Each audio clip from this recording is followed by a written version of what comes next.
Welcome, everyone. We're so glad that you are here. We are going to wait a minute or two to allow individuals to join us. And while we wait, if you can locate the chat feature at the bottom of your screen, it says Q&A. If you open that up, please list your name, your organization, and the counties you serve.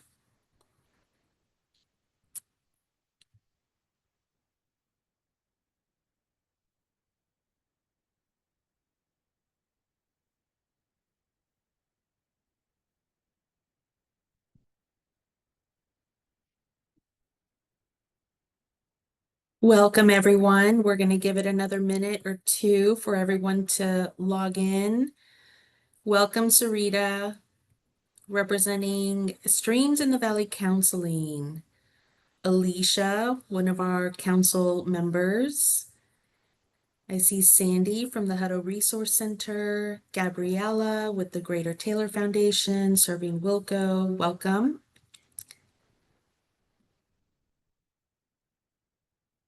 We'll give it one more minute.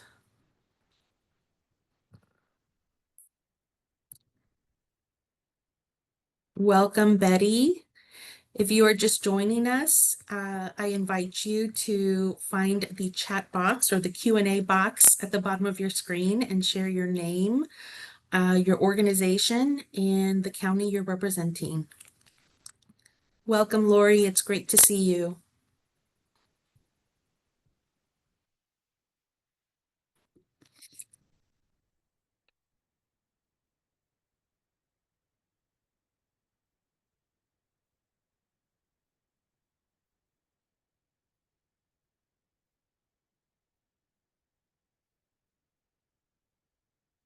Okay, let's get started.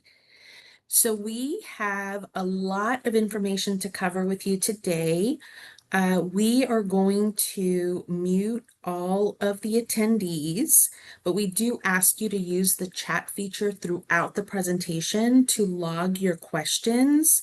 We will have time at the end of towards the end of the presentation for Q&A. This webinar is being recorded, and this recording will be made available to everybody on the RIIF page, web page, and also the slide deck as well.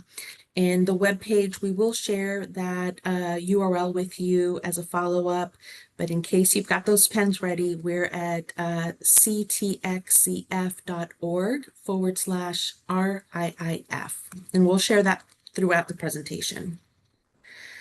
Okay, let's talk about today's presenters. Next slide, please. We'll be hearing from me, Amy Misklis, Program Officer for Rural Community Investments here at the Central Texas Community Foundation, and my wonderful partner, Jasmine Deshay, the Belonging Coordinator at HEAL Alliance. We also want to thank Katerina Rivera, the Programs and Communications Administrator with the Central Texas Community Foundation, for running today's technology. And of course, Dr. Moore of the Strategy Group, who will be monitoring the chat box for your questions. So let's move over to the purpose of today's session. In addition to introducing the partnership between Central Texas Community Foundation and HEAL Alliance, we want to focus on the Rural Impact Investment Fund and the opportunities for capacity building that this fund offers. We're also going to be highlighting the fund's 3 strategic priorities, and we will walk through the timeline, the eligibility requirements, and the application process for this fund. Of course, we will also have time for Q&A. Again, as a reminder, type your questions into that chat feature throughout the webinar. During the Q&A portion, we will do our best to answer every question. If we do not get through every question, please know that we are going to capture all of that content, and answers will be shared on our website and in the next RIIF email update. Okay, let's talk about our partners. So the Central Texas Community Foundation is was created to inspire and nurture philanthropy. Our vision here at the foundation is to create a community where generosity flourishes, empowering nonprofits and individuals to create a lasting positive change through philanthropy. We have been around for over 20 years. And throughout those 20 years, we've been dedicated to fostering long-lasting impact through organized philanthropy and nonprofit support. Thanks to our generous donors and trusted community partnerships, we have granted over $25 million, supporting more than 350 nonprofits across the region. What many don't know is that our work doesn't stop at funding. For all these years, we have also invested in nonprofit capacity by providing coaching, technical assistance, leadership development, and fiscal sponsorship, all aimed at helping organizations grow stronger and more sustainable in the long term. Thank you so much, Amy. This is Jasmine. Again, I am representing the Hill Alliance. I am the belonging coordinator for the Hill Alliance. And so what Hill Alliance's missions is to do is we're here to create a space to heal historical trauma in the rural communities. The mission of Hill Alliance is to become a vital community partner, an advocate fostering belonging, authenticity, and courageous engagement in the rural America. We envision a society that empowers individuals, communities, organizations to address systemic inequalities for a vibrant global community. So, about the fund. In the spring of 2025, so very recent, Central Texas Community Foundation and Hill Alliance partnered, right? Bringing their respective subject matter expertise and passions for serving our rural communities to create the Rural Impact Investment Fund, which we call RIIF. So RIIF. So you'll see that shortened logo across all of our communications. Our goal is to correct long-standing gaps in traditional philanthropy by investing in those often left out, right? So small rural nonprofits, grassroots leaders with deep community knowledge, but limited access to infrastructure by investing in capacity building to strengthen their ability to effectively and sustainably achieve their respective missions. We would be remiss to not mention how grateful we are for the support of St. Davis Foundation for making this initiative possible. St. Davis Foundation is really backing us on this, and so we are very, very grateful for their partnership. The RIF Advisory Council. So we're really excited about this. Our RIF work is deeply rooted in the community, and as such, local experts help guide this important work. So here's our advisory council here, which we do have one or two or three on the call as well. But here they are. So we have Alicia, we have who is representing our at-large all of our counties. We have Marcus Reese, who is our Williamson County representative. We have Jerlisha Thompson, who also goes by Gigi, who is representing our Bastrop County. And then we have Sydney, who is our Hayes County representative, but also our chair. She's kind of going to give a little bit of reason why she is serving on this council and why this work is important. Hey friends, so good morning and good afternoon, depending on when you started your day. That within itself, we could go all day about capacity. Like, when did you start? What did it look like? But I'm not going to go on and on. Some of you know me personally, and you know I can go on and on. So here we go. So my name is Sydney, and I am the chair of our beautiful advisory council. And I happen to grow up in Hayes County. And so I'm 31. I've seen a lot happen in Hayes County, just like all of the other representatives have seen a lot happen in their respective counties. And some of you were able to join us for listening sessions, and you were able to recognize that we were there with an open and listening ear and heart. All of that to say, with our collective experiences and with the experiences that your communities and you as a leader shared with us, we have taken all of that experience with you in person and our own personal experience to recognize how we want to go about distributing these beautiful funds that we've been given and allocated. And so, as we go through the presentation, I really hope that you can bring into the forefront of your mind what it means to build and uplift your capacity. Because what I'm recognizing from my youth to now being in my 30s is that our leadership hasn't been uplifted in a way that this specific fund, in a very unique way, wants to be able to uplift you. We're asking that as a council, we are asking that you be honest not only with this application, but honest with yourself on what exactly it is that you need to lift your capacity as a leader. And so often I get this question as a mental health professional who provides yoga for somatic stress release and relief of burnout in your work life. I often get the question, what does it mean to build your capacity? And some other words, if it makes it just a little bit more clear when going through this application that we're going to, cue you in on, is answer in a way that helps us to understand how we can broaden your reach, how we can stretch your impact with your specific community that you uplift, how we can grow your influence in person and social media, how we can strengthen and build your endurance to serve, like, if you were able to go home to your personal life and be able to, like, re-meet your partner, re-meet your family in an authentic way that is true to you without having the residue of stress from the leadership that you do in your community on your back. We wanna know how we can fortify you as a leader and how we can deepen your personal resilience. So please, please think about yourself even as a leader and what you need to be able to uplift all of the beautiful work that you do that's rooted from your passion, rooted from your purpose, from the back of your heart space all the way to the front of your heart space. We want to hear about it. We want to learn more about you so we can make sure that you're more visible and present in the community in the beautiful work that you're doing. Please, last thing, I speak on the behalf of the council and our leadership. Please, please think outside the box. Make sure that you're putting yourself in the forefront of your mind and thinking about the daily obstacles that you face as a leader.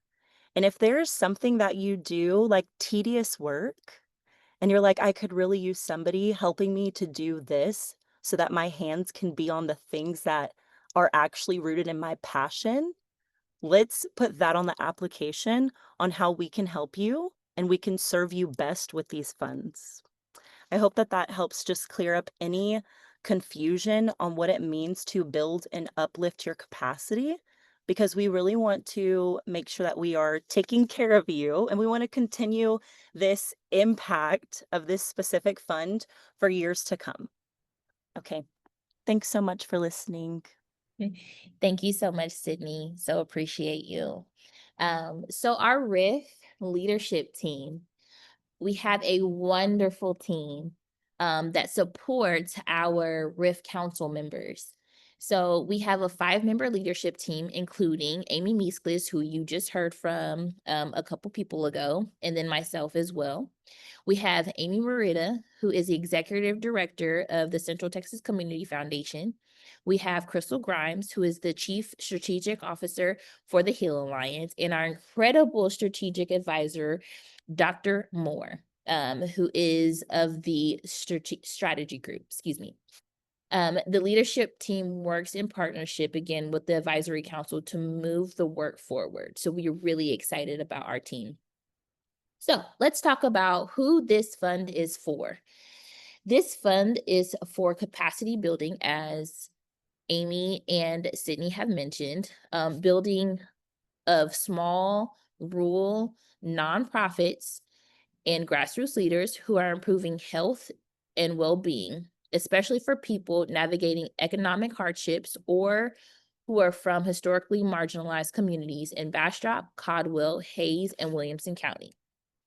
And then, the question is, what do we mean by health and well-being? This term refers to the non-medical factors that influence health outcomes, healthcare access and equality, education access and quality, social and community context, economic stability, and network and build environment. What do we mean by marginalized and historically underrepresented groups? That could be a question. This term refers to groups that have been excluded from resources, opportunities, and power due to race, ethnicity, gender, sexual orientation, socioeconomic status, disability, and geography. Here's the big thing. If you are not sure if your nonprofit or organization is working in the health and well-being space, please feel free to contact us to discuss your work, because if you feel like you are unsure or it's unclear, we are here to support you in the application process and understanding whether or not you fit for the RIIF fund or not. And so we want to be able to provide those resources whether you can apply to this or you can't. And so just please reach out to myself or Amy, and we will share our contact information here shortly.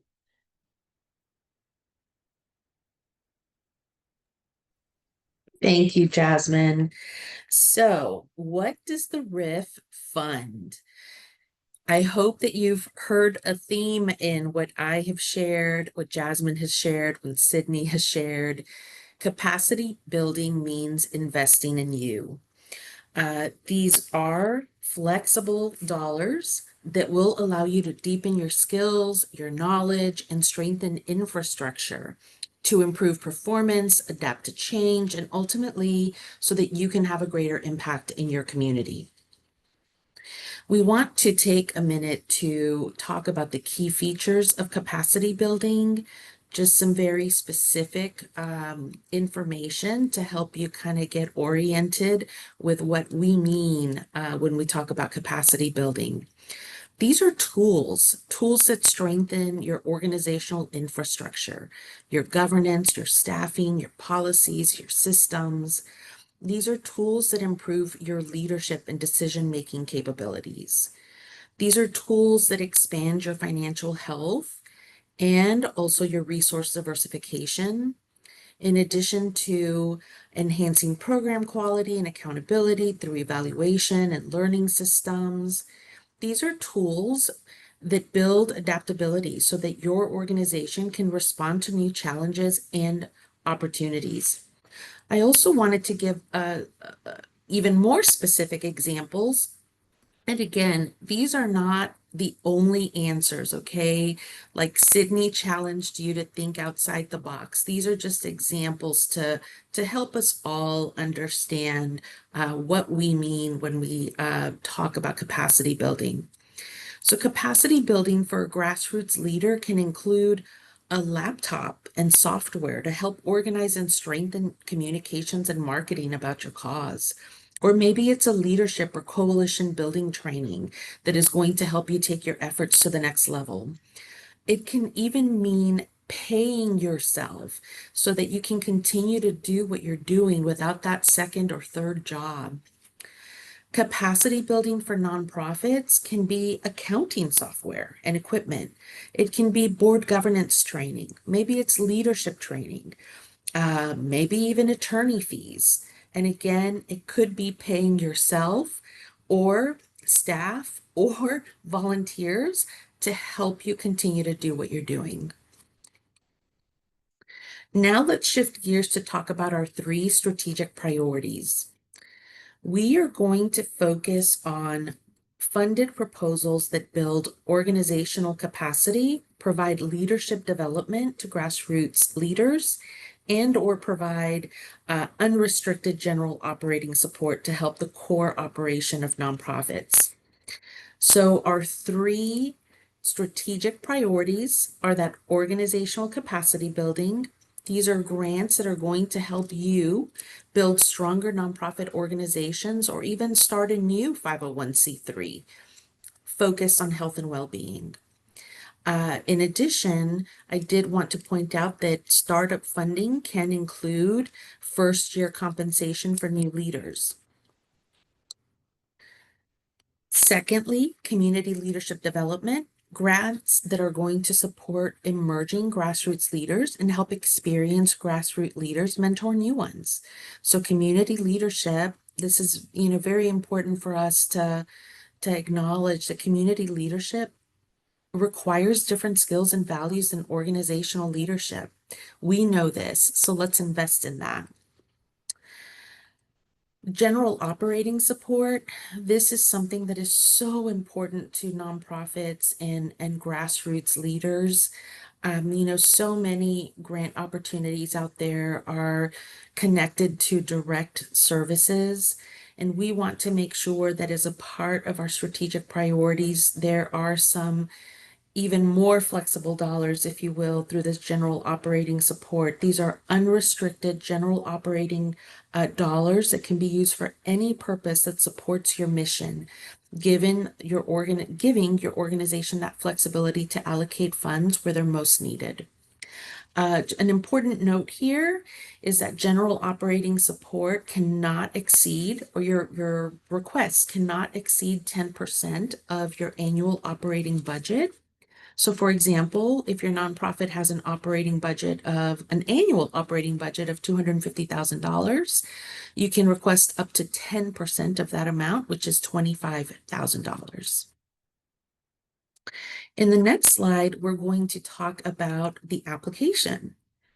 We have been working so diligently to streamline the application to the greatest extent possible. Our goal from day one has been to eliminate barriers to funding, not to create them. So in the application, in addition to asking you to enter general demographic information, your name, your organization, confirming that you meet the eligibility criteria, you will be asked 3 main questions, and we'll see those in the next slide.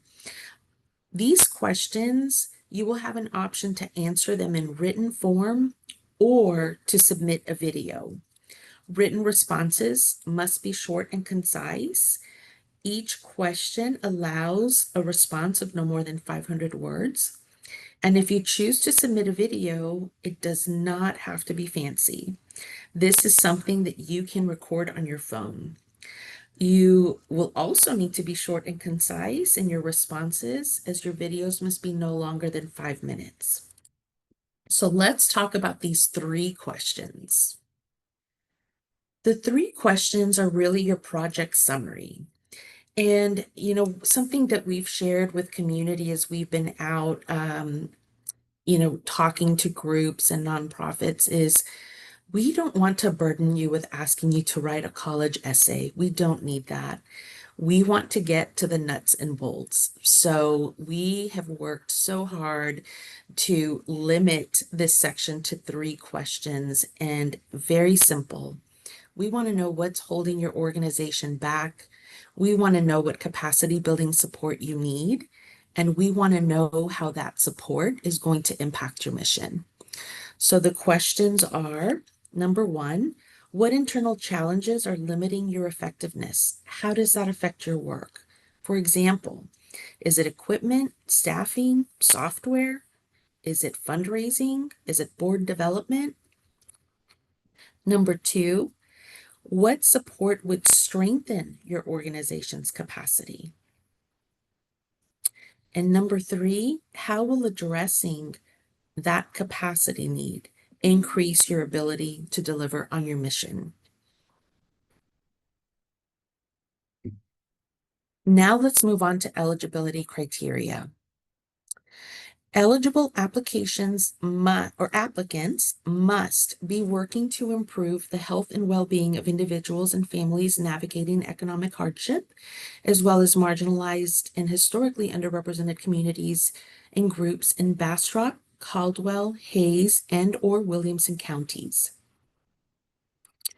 We also want to encourage marginalized and historically underrepresented communities and groups to apply. The second criteria is that groups, nonprofit leaders, nonprofits must have a physical address in at least one of the 4 counties. You must be tax exempt under IRS Section 501c3 and in good standing. Organizations without a 501c3 may still apply through a fiscal sponsor that is a 501c3 in good standing. Organizations and nonprofits and grassroots leaders must have an annual operating budget of $250,000 or less. And then last, in addition to the above criteria, eligible applicants can also include collaborations, coalitions, or partnerships of two or more organizations or a network of organizations, one of which must be a 501c3 in good standing. Okay, funding details. The total funding available is $250,000. Minimum awards will be $1,000 and the maximum award will be $25,000. Organizations that are funded will receive one 12-month grant to begin in February of 2026. And I did want to point out that RIIF has 3 funding strategies. And so organizations, nonprofits and grassroots leaders can apply for all 3 or 2 or 1, but know that you can only be funded for 1 grant from the Rural Impact Investment Fund. And now I'll hand it over to Jasmine so that she can talk to us about the grant cycle timeline. Thank you so much, Amy. So a couple key dates that everybody should write down, but again, these will be posted and also information will go out before these important dates come up. But the very first date is October 1st. This is when the application window opens. And on this same day, we will also host another webinar, very similar to this one, to be recorded and sent out and available for anyone who wants to attend. If you want to attend twice, you can attend twice. If you know somebody who wasn't able to attend this one, please share the information so that they know the October 1st session will be available. And then myself and Amy, between October 7th and the 24th, myself and Amy will be available for virtual or in-person meetings to support you guys. Also, our council members will also be available to support you guys if you guys need help with applications or questions or anything like that. But we will be posting on our socials in the different counties that we will be in attendance to make sure that we're available to have, coffees or anything like that with people who have questions. The application window closes on October 31st at 5 p.m. Central Texas time. Not 5:01. We will not be receiving any more applications. So please get in your applications before 5 p.m. on October 31st. And then on December 16th, our people that we're funding, our applications that we're funding, they will be notified on December 16th. So we're really excited about that. And then our grant term starts on February 1st. So really excited about that. And then just a little bit before that, between January 15th and the 31st, if you did not get funding, this is an opportunity for you to sit down with our leadership team to discuss why you didn't get funded necessarily, or things that we can help you to improve on your application. But also there are also additional resources that us and Central Texas Community Foundation can provide to you. So this would be a really great time to schedule those feedback declination sessions with our team. So I'm sure everybody wants to know some tips for a strong application, right? So let's get into that. So a couple tips are to make sure your project clearly fits one of the 3 strategic priorities. So like Amy said, organizational capacity building, community leadership development, or general operating support. So just be very clear. Number 2, like Sydney said, please speak from your heart when answering these 3 questions about your project. Draft your responses. Of course, take notes of the word count that's on the application. But really, we really want to hear from you and your heart about your particular project and the things that you need to extend your capacity. 3 would be to prepare key documents in advance. So this looks like if you're a nonprofit, go ahead and gather the required documents, which would be your IRS determination letter, your current board approved annual budget, statement of activities, balance sheet, and your most recent 990. If you are not a nonprofit, but you're applying with a fiscal sponsor, so that means a grassroots leader, a community member, you will work with your fiscal sponsor to provide an agreement, which looks like a MOU or a contract that details how you guys will be working together. On the Central Texas Community Foundation page, there'll be more information and resources on the fiscal sponsorship. If you're a fiscal sponsor, you will be required to submit the following documents. So again, same as the nonprofit, it is the IRS determination letter, the current board approved annual budget, your most recent 990, most recent audit report, and a fiscal sponsor agreement with the applicant. Let's be very clear. If you lack one or more of these, please do not assume you are ineligible. This is very important. Please contact the Central Texas Community Foundation because our staff is happy to offer alternatives or suggestions so that you're still able to apply. So if for some reason you get to the part where, oh, I don't have this or I don't have that, please contact us because we really don't want that to be a roadblock for you in your process of the application. So, and some important notes for applicants.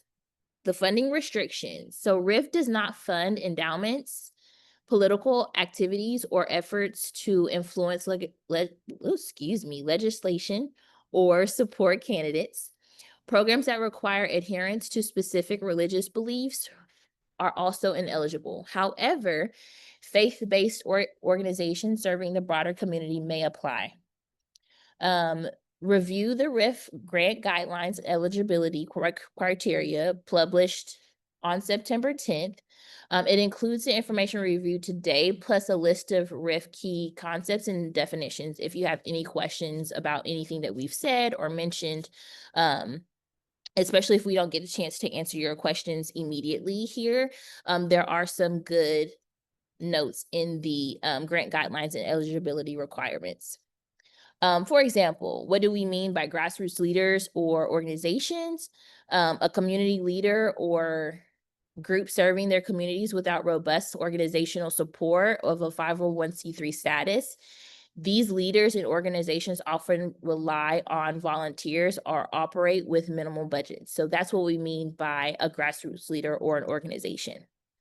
For example, in like one of the key concepts is, again, what I mentioned before is what do we mean by health and well-being? This is a non-medical factor that influence health outcomes, including access to healthcare, education, economic stability, and community support. That's just a few of the key concepts and definitions that we have listed for you guys. So the next steps, right? So again, those important dates that I mentioned, October 1st is when the application opens. We would do another information session on that same day. The 7th through the 24th is those viral and in-person meetings with myself and Amy, as well as some of our council members. And then the application closes on October 31st, 5 p.m. Central Standard Texas Time, or yes, Texas time. And that's when the application will close. If you have any questions, your primary contact is Amy Miskles. Her information is there if you want to screenshot it, or I can say it out loud and you can write it down. It's 512-514-0046, extension 1007. And our email is also on the bottom of that. You can also contact me Jasmine. My email is jazzmyne @heal history.org. Please feel free to ask any questions, set up our coffee chats if you need to, but we are here for you.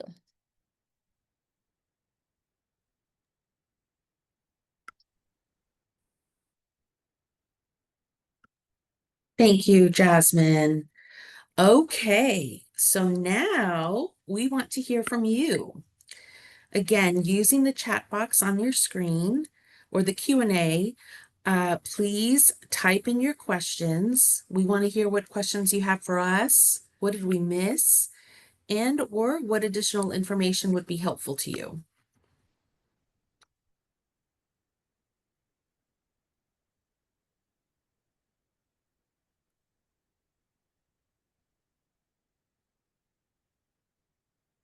And we'll give everyone another minute or so to get your questions in.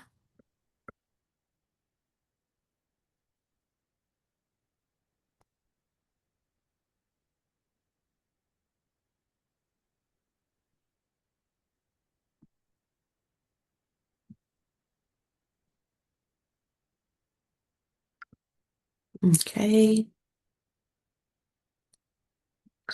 I see a question from Betty.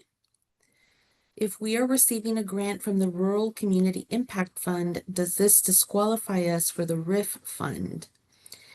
I am not familiar with the Rural Community Impact Fund, Betty. And so I'm assuming that might be a funding opportunity with another organization. So it does not disqualify you for applying for funding through the RIIF opportunity. Yes, Amy, this is Bill. Hi, Bill. Hi, yes, Betty did clarify that she meant the Rural Community Health Fund at the Greater Fayette Community Foundation.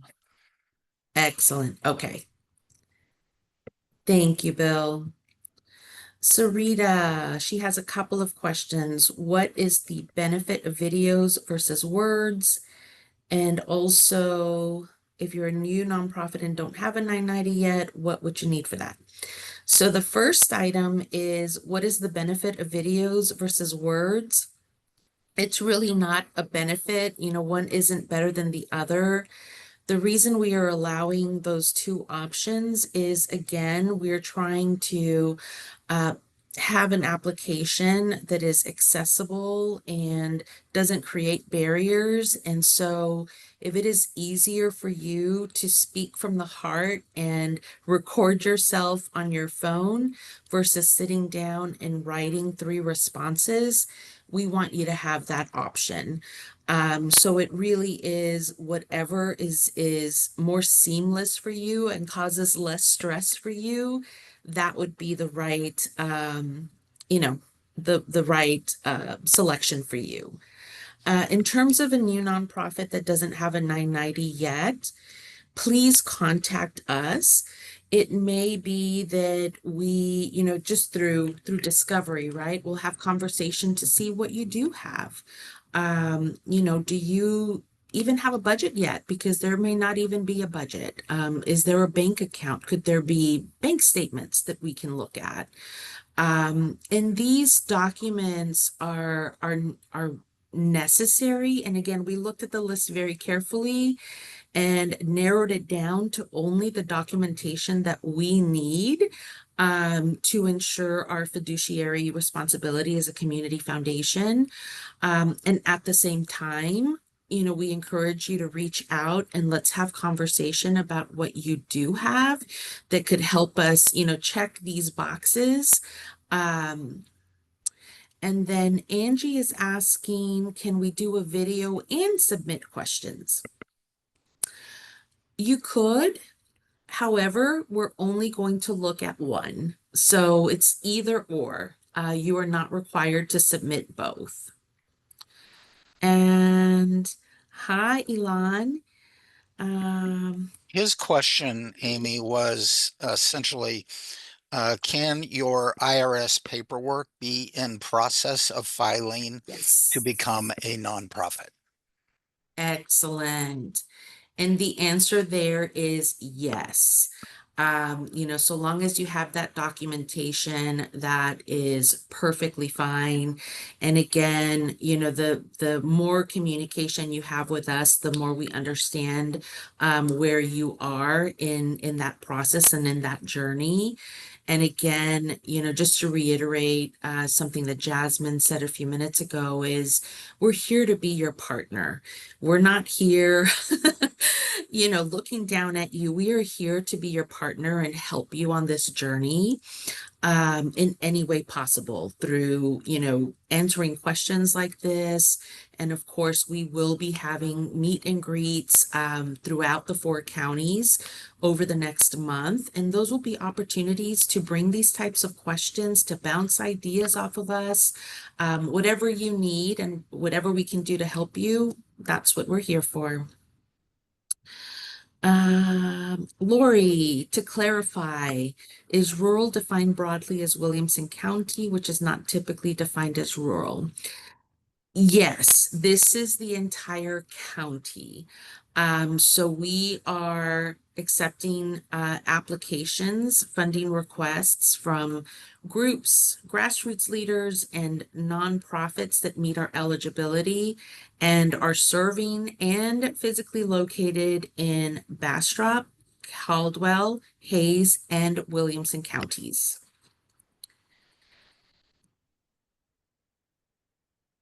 And the next question is about the recording. Absolutely, this recording will be made available on our website along with the slide deck.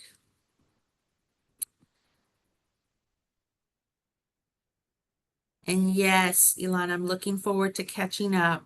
Thank you, thank you. Okay. I have gone through all 8 questions. Are there any more? There Any is additional one, questions? there is Okay. one more. What if we don't operate with an annual budget? That is a great question. That would make you completely volunteer run. And so therefore you would meet the eligibility criteria of having a budget of $250,000 or less. But if you do not have a budget, this would be one of those documents that you don't have. Let's have conversation about what we can create or pull together. Again, you know, not to be stringent, but it's more about, you know, ensuring that as a foundation, we are upholding our fiduciary duties. But again, contact us, let's have conversation, and let's get creative about what you can submit, you know, so that we can meet that requirement ourselves, while at the same time being a supportive partner to you. Amy, Uh-huh. Lori Bourne has a second question. What is the size limit for uploading the 5-minute video? That is a great question, Lori. And I don't even know what this means in technical terms, but the size limit is 2 MIBs. They have assured me with our grants management system that that is going to allow a 5-minute video to be uploaded. If when you're completing the application, you are having trouble or receiving that prompt that says file is too large, you reach out to us and we will figure out a way to submit that video. So again, I have been assured that the system is ready and capable to accept a 5-minute video. And if there are any problems, you just call us and we will figure out a way to make it possible. Amy? Oh, I see. Yes, Yes, Bill. I was just going to say we have another question Mm-hmm. for clarification. Do we have to work with people experiencing economic hardship and are underrepresented? Or Mm-hmm. is it one or the other? That's a great question. And the answer is it's and or. You know, these are rural communities and there is need across the entire region. So again, it's not stringent that it has to be both. It can be one or the other.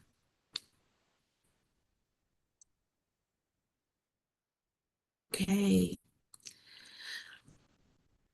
While we wait for any additional questions, I did want to share with you that the application will also be made available to you before October 1st so that you have an opportunity to look at it. You have an opportunity to think about, your three responses. And also, if you are working with the fiscal sponsor, it would be great for you to meet with them and let them see what you will be responding to, in addition to the list of required documents from them. Okay. We have gone through all of our questions. I want to thank you so much for joining us today. We do encourage you to stay in the know, stay connected with us. Visit the RIIF page. Every detail we shared today is on there. We have links to helpful documents.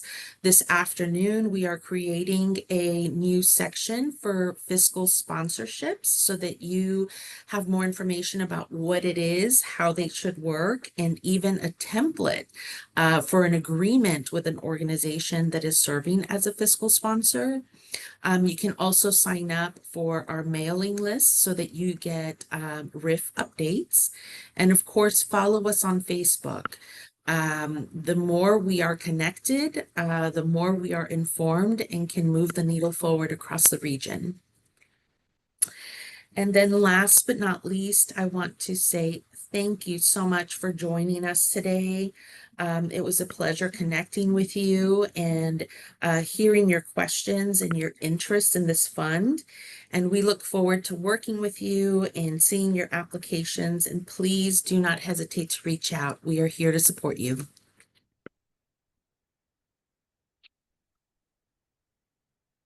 Thank you.